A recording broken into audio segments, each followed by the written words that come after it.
Let me guess, you've seen them before. Dedicated stores, booths, corners of malls, online, with even fakes being massively produced.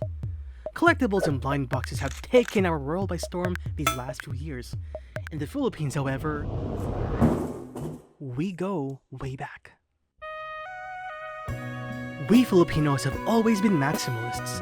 Our tables and shelves at home are filled with knickknacks, trinkets, and all sorts of curiosities, ever since Lola's time. We call this Anik-Anek, from the phrase kung ano-ano. The term has shifted to something different, something younger. It has been adopted by Gen Z collectors to describe all sorts of knickknacks and ephemera. Why do we buy Anik-Anek?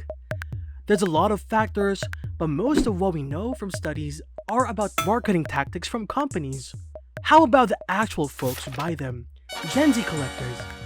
They're an emerging generation with increasing spending power, but 70% of them are also pretty much stressed and burnt out.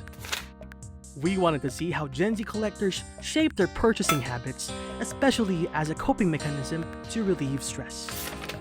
To figure this out, our team at Studio Tiangge surveyed Gen Z collectors across Pampanga about their purchasing habits and made a mixed media film called Ano-Ano, Anik-Anek? But we can't do it alone. We needed the help of a small brainy friend.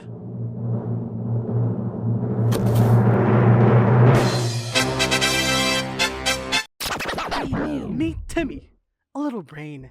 More specifically, the prefrontal cortex. This part of the brain manages all modes of decision making and is also closely studied for impulsive behavior. Together, Timmy and his friends are called the Identities!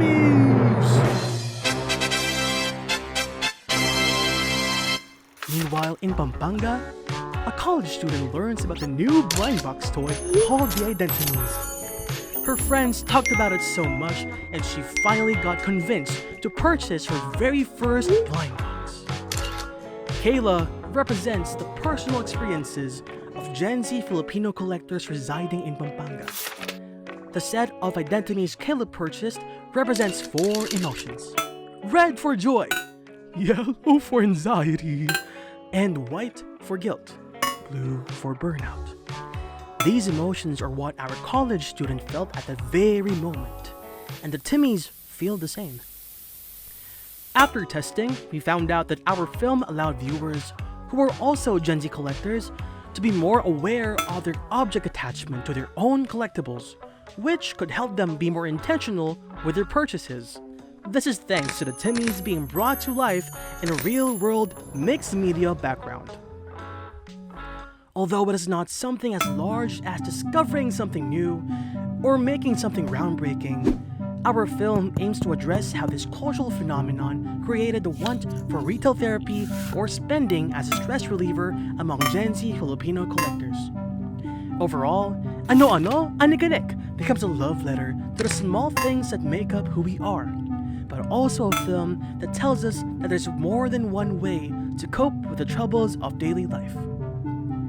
With our mixed media animated film, we hope that this localized depiction of a global phenomenon allows people to further inquire about how culture and society informs our reactions to stress and burnout, and how the role of Anik-Anek, whether collectibles, pins or stickers, or blind boxes, played into giving some whimsy into their lives.